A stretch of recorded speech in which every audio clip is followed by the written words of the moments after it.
All right, y'all, we are back with another video, and here we go again.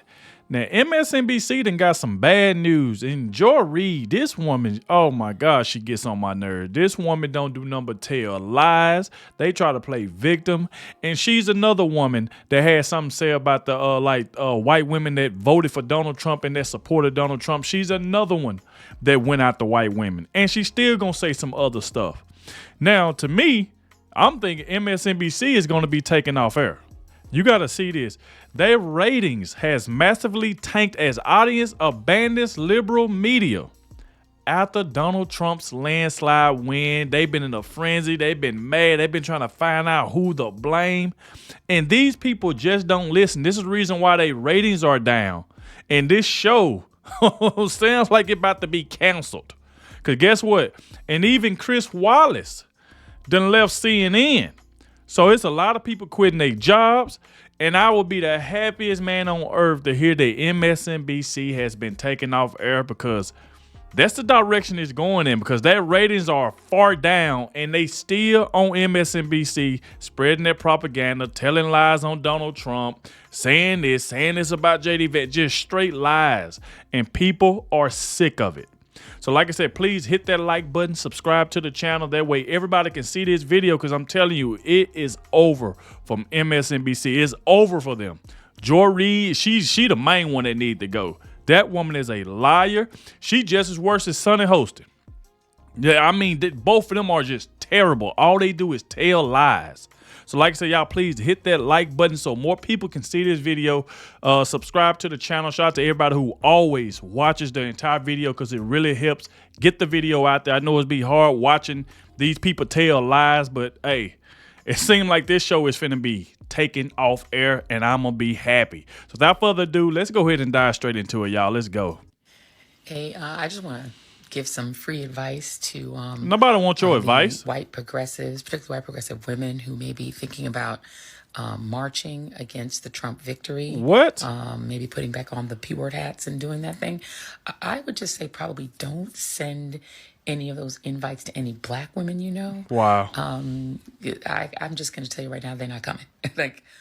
I'm pretty sure black women have resigned from the Save America Coalition, Save Democracy Coalition, and definitely the Save the Democratic Party Coalition.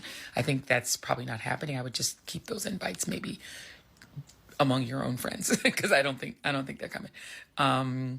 But yeah, I think black women are now on the Save Black Women, Prioritize Black Men, and Prioritize Black Communities, Black Businesses, and that.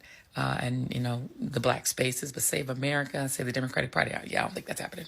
Boy, oh boy, oh boy, oh boy, oh boy. We got to talk about the collapse of the mainstream liberal media, which is in full swing following the Trump landslide victory over Kamala Harris. Okay, if you guys have been paying attention to the stock market, right? The stock market has been skyrocketing ever since Trump won the election, and what's happening to MSNBC and CNN's ratings are the exact opposite of that, right? Yep. It's the exact opposite, okay? Their ratings are plummeting into the ground. As you can see here, Joy Reid down 54.6%.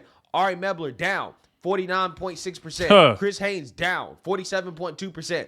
Alex Wagner down 53.6%. Morning Joe down 39.6%. Stephanie Rule down 67%. Andre Michelle down 39.7%. Now, again, this comes after MSNBC, let's just say they did not have a good night on election night. All the anticipation, all the excitement, all the anxiety, all the doom scrolling, all the manic refreshing of polling averages, it has all been leading to this hour. And we know you have every choice in the world for where to spend tonight, so we're really grateful that you're spending it with us, and we hope you'll be with us through the duration. How's everybody doing? First time voting? Yes. How you feeling? Good. You guys doing okay too? Yes, we're doing great. Kamalala. I was going to ask who you're going to vote for, but I didn't need to. Kamalala, because voice matters.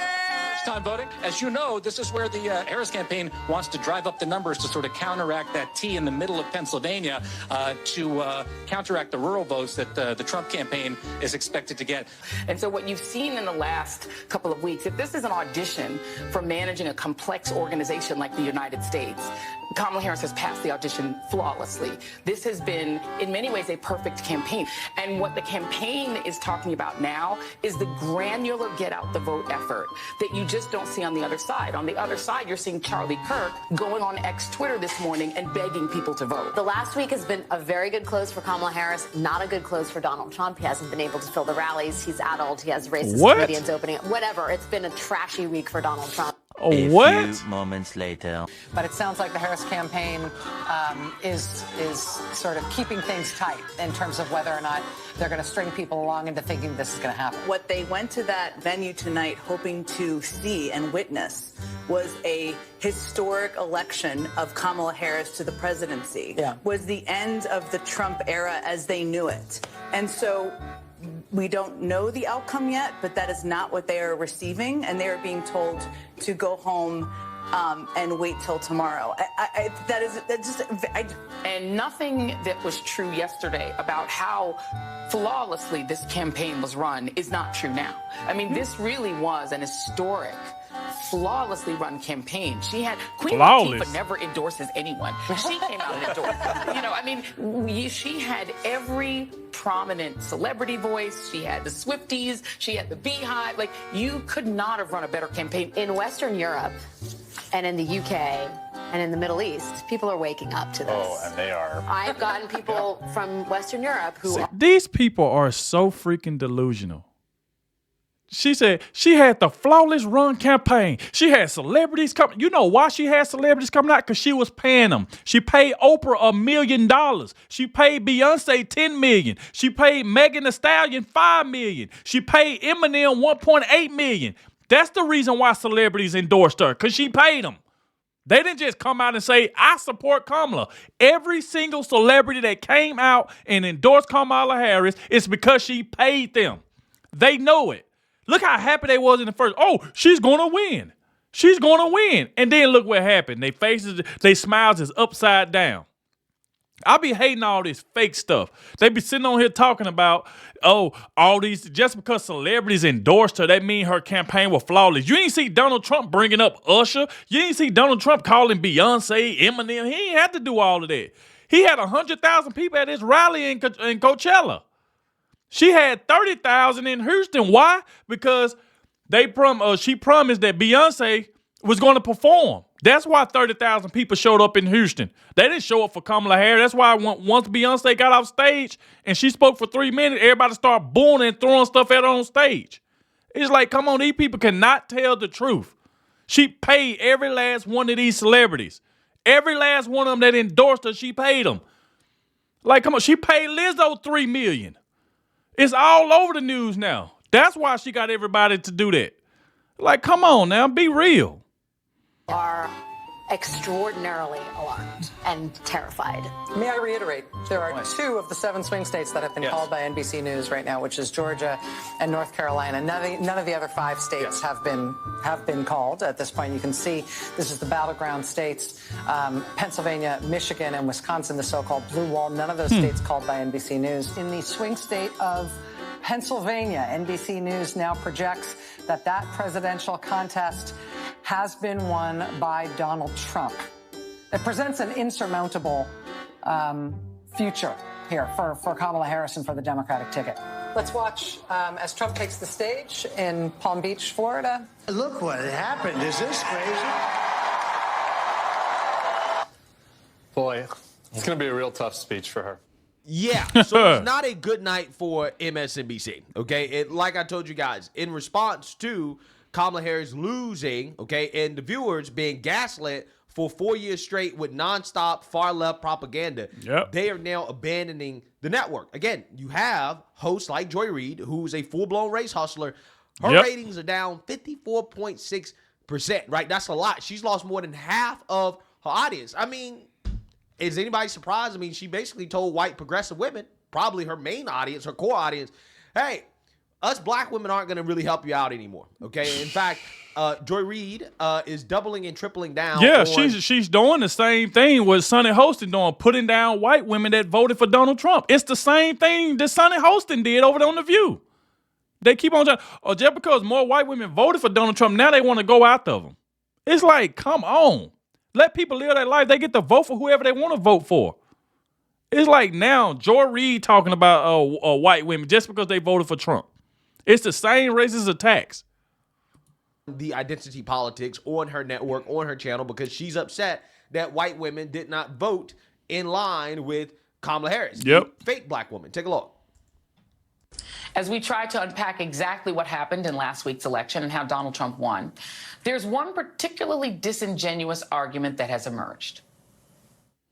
I think one of the losers here is condescending identity politics. We constantly try to parse out different ways of speaking to different cohorts because our focus groups or our polling shows that so-and-so appeals to such and such.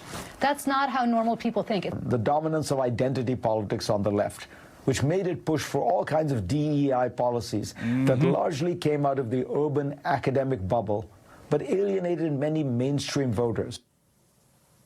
The idea that identity politics was the problem for Democrats is laughable, considering it wasn't Vice President Kamala Harris who relentlessly focused on race or gender. Yeah, she either did. Her own or anyone else's. That would be Donald Trump. What? In fact, it was Trump and his running mate, J.D. Vance, who ran an identity politics entire campaign focused on men. They have an identity too, you know. I mean, Trump did walk out to the song "It's a Man's World" at the Republican. What does it matter what song somebody walk out to? Is identity politics because he walked out to a certain song? What the CNN, MSNBC, The View, they spent their entire time vote for Kamala Harris. She's gonna be the first black woman president. They the one were playing identity politics. Donald Trump was the only thing he said was she's been Indian this entire time. I didn't know she was black. She been Indian the entire time until she started running for president. I'm telling you, that's why she lost half of her audience, because of lies like this. She know for a fact that CNN, all of them on the left, was playing identity politics. That's the reason why Kamala Harris came out, oh, my mama raised 2 black girls. All of a sudden now your mama raised 2 black girls when you got, let's just say, installed, because they kicked Joe Biden out. All of a sudden now she washed greens in a bathtub, because that was an insult to black people, because we don't wash greens in a bathtub. So she sitting up there talking Kamala Harris wasn't playing identity politics. Everywhere she was going, depending on what crowd she was in front of, she'll change her voice. It's like, come on, these people, I'm telling you, that's the reason why these ratings are down and MSNBC gonna be taking off air. Because people like this, Joy Reid is been a racist. Convention. And again, all the focus on identity politics came from Trump and Vance. Oh my not God. Democrats. I didn't know she was black until a number of years ago when she happened to turn black. And then the thing is, what you saying that, Joyce, they asked Donald Trump that question. He ain't just come out and just say, I didn't know she was black. They asked him a question, so he answered it. That's the part. See, she didn't even put the part in there like where the woman from ABC, I guess she was from ABC because she was rude. Well, she asked Donald Trump a question, so he just responded to it. Effectively run in this country via the Democrats, via our corporate oligarchs, by a bunch of childless cat ladies. In Springfield, they're eating the dogs. The people that came in, they're eating the cats. We're talking a lot about Venezuela because Aurora is really infected by Venezuela, but they're coming from all countries. There's literally a floating island of garbage in the middle of the ocean right now. Yeah. I think it's called Puerto Rico. We will get critical race theory and transgender insanity. And that's crazy. They still showing that comedian. That comedian has nothing to do with Donald Trump. That comedian does not work for Donald Trump. So I don't know why they keep trying to put that comedian in there. That's the reason they lost now. And people can see straight through it. You keep trying to take what a comedian said and trying to place it on Donald Trump as if he said it. It's like, get out of here with that, man. Come on. Hell out of our schools. Kamala is for them. President Trump is for you. Yeah. So again, this is why Joy Reid has lost over half exactly. her audience. Okay? This is why she is taking into obscurity, is because of the constant gaslighting and lying on herself. Yep. Right? I mean, imagine being a journalist with a straight face going on national television and saying, yeah, Kamala Harris and Democrats, they didn't run on identity politics, when all we heard about for the past 3 or 4 months is how you must vote for Kamala Harris because she's a black woman. Exactly. In fact, that's the only argument they had for supporting Kamala Harris, is that you got to support her because she's black and she's a woman, and if you don't, then you're racist. Yep. Okay, you're sexist. Exactly. And you're bigoted. Okay, that's essentially what the main argument was. Okay, so I don't know, man. Joy Reid, I think she's really lost the plot here, but she's not the only MSNBC host struggling to cope with the reality of another Trump presidency. You also have other woke anchors at MSNBC struggling as well too. The thing that I'm grappling with is that someone was elected who ran a campaign that was openly hostile, openly racist, xenophobic, misogynistic, transphobic, everything. And yet now the election's over. Folks accept the results, but now how do we move forward when we know there are people have people in their families who voted for him? They work with people who voted for him. They live next to people who voted for him. How should we deal with those neighbors, co-workers, family members? How do you interact with people who you know voted for this? Right? If you are an LGBTQ person and you know someone in your family voted essentially against your rights, or you're a woman knowing that, this man was calling people the B word, J.D. Vance was literally calling Kamala Harris the trash and said, we're going to take out. Look what y'all was man. So J.D. Vance calling somebody trash, you just going to say automatically he was talking to Kamala Harris. See, this is the problem right here. All these freaking lies, man. And it just pisses you off that these people can sit on TV and just tell a lie. They always talking about what Donald Trump called them, but yet these the same people that was on TV calling this man a Nazi rally. These the same people that was calling this man Hitler. They ain't talking about Kamala Harris calling Donald Trump a threat to democracy and then calling him Hitler. She ain't gonna talk about that. What about what Kamala Harris was calling him? What about that? Only thing Donald Trump was talking about was her record.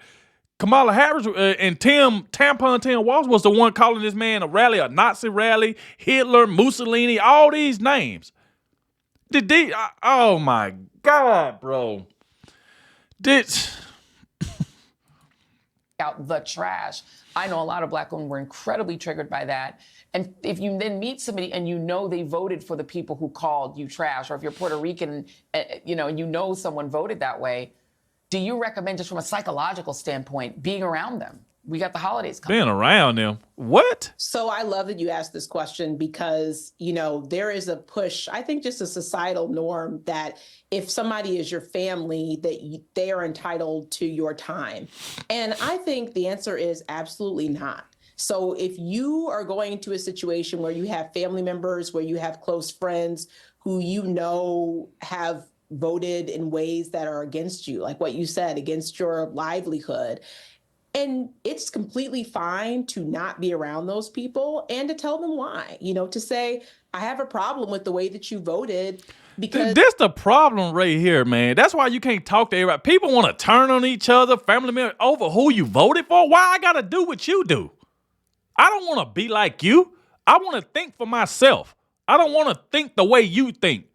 Like if you somebody, and I know you can be my cousin, if you voted for Kamala Harris, you just voted for Kamala Harris. Because at the end of the day, I won. So it don't really matter. I'm not going to treat you different because who you voted for. You grown, you vote for who you want to vote for. This the problem right here with Joy Reid. Oh, my family ain't going to come over. I don't want you over because you voted for Donald Trump. Mama, I love you, but I don't want you over because you voted for Donald. What? Man, some people, I'm telling you, man, this show need to be gone. It went against my very livelihood, and I'm not going to be around you this holiday. I need to take some space for me. And I actually talked to, adults as well as advising parents for children. I mean, I think, I don't think that you should force children. I don't think you should force adults to be around people just because they're your family. I think there's a level of, need to establish boundaries. And if you feel like you need to establish boundaries with people, whether they're your family or not, I think you should very much be entitled to do so. And I think it may be essential for your mental health. Yeah. So imagine being a news channel where you have so-called journalists who are supposed to be neutral and unbiased. Exactly. Openly upset on air to the point where they're having discussions about how the viewers should disown members of their family. That's and crazy. Their friends over political disagreements, right? This is what they're saying, okay? That is how much of a cult the left, the Democrat Party, has become, okay? And the cult is so strong that even the so-called journalists on MSNBC are essentially promoting cult-like behavior. Don't have Thanksgiving with family members who support Trump. Don't treat them with respect. Do not love them because they voted for Trump. Yeah, that's not journalism, right? That's crazy. That's not journalism.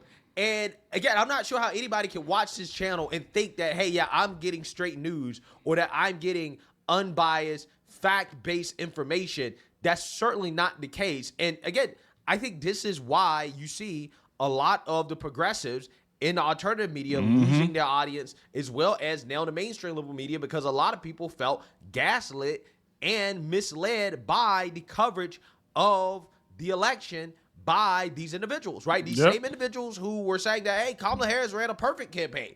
She did nothing wrong. She only lost because of racism, okay? And then they turn around and they browbeat the same people who they needed to vote for Kamala Harris. They essentially shamed them for choosing not to vote for her, although Kamala Harris was a historically bad candidate. Right? She was. Kamala Harris, and that's the thing. Nobody voted for Kamala Harris. She was just installed. Now they at the point now where they trying to say, oh, let's get Joe Biden to resign to go ahead and make Kamala Harris the first black woman president. These people are ridiculous. It's like it just don't make any sense at all. It don't make any sense at all. It's like these people are crazy. All they do is sit here and gaslight and lie to their audience. could not define what was different about her than Joe Biden, okay? And so people decided, hey, you know what? I'm going to vote for what I know. I'm going to vote based off the economy. And these people are losing their minds over it. They're blaming you. You have a problem. You're the issue, right? You're the bad person. Not them, not the people who lied to you for the last 8 years straight about Trump. No, they're not the issue. Not the people who are completely out of touch. It's like, that's with crazy. The American people. No, they're not the issue. It's you, the normal people. You are the problem. So yeah, with that being said, is anybody surprised that the network's ratings are tanking, right? Is anybody surprised by this? You should not be surprised. Let's read here. MSNBC's reliably liberal audience has tuned out the anti-Trump network since Election Day with a staggering 54% drop in primetime viewership. MSNBC averaged 1.1 million viewers during the month of October, but plummeted to an average audience of 736,000 on Wednesday, Thursday, and Friday of last week, following President-elect Donald Trump's historic landslide victory over Vice President Kamala Harris. MSNBC's remarkable 31% drop comes as Fox News' channel viewership grew by 61% over the same time period. Yeah, I mean, I would be pissed too, right? If That's what they watch get. a network like MSNBC and they made me believe that Kamala Harris actually had a chance and that she did nothing wrong and that she was amazing and perfect just for her to get blown out on election night, yeah, I would be upset too. I would definitely tune out. MSNBC also shared 26% of its year-to-date totals, but things got even worse in prime time. During the primetime hours of 8 to 11 p.m. Eastern, MSNBC averaged 1.8 million total viewers in October, but viewership of Alex Wagner Tonight, All In with Chris Haynes, and The Last Word with Lawrence O'Donnell have averaged only 808,000 total viewers since election night. The 54% drop represents more than half of the network's primetime viewers, and MSNBC is also down 51% from its year-to-date totals, while Fox News is up 58% in primetime compared to 2024 if Joy Reid ends up getting fired. Now, why do I say that? Well, I say that because I don't think that MSNBC and CNN are going to recover in their ratings this time around from Trump derangement. I think Trump derangement has kind of run its course. And here's the thing. It's not like Trump is up for re-election. So you can be Trump deranged all you want. Yep. But again, his 4 years are going to be his 4 years, and that's it. Right? And that's it. They're going to have to find somebody else to fearmonger about. And they're not going to have anybody else to fearmonger about, at least for the next 2 years until the Republican primary, right? So again, you can fearmonger about Trump all you want. But ain't gonna do him no good. Be there for 4 years. He's not running for re-election or anything like that. And I just don't think it's going to work. I think a lot of people are going to tune it out. I think a lot of people are tired of it. And I think that's the main takeaway from the outcome of this election, that Trump derangement does not work anymore. And the only thing that Joy Reid has is race hustling and Trump derangement. That's all she got. So like I said, we're going to stop it right there. Make sure y'all go over to Black Conservative Perspective page. Let him know in the comment section that I sent you. I definitely had to check this out. But this right here is crazy right here. All this woman Joy Reid do is talk crap, tell lies. That's the reason why them ratings are low. And you know when them ratings are start to get low and they ain't making no money, nobody's tuning in, that show get taken off air. It's over with. But like I said, good news for us that them CNN, all that stuff, all of them ratings are going down because nobody believing it. Because they's like, oh, if Donald Trump was so bad the way y'all say he was, how in the world did he win every last swing state? And how did he win in a landslide? It wasn't even close if y'all was right about what y'all was saying.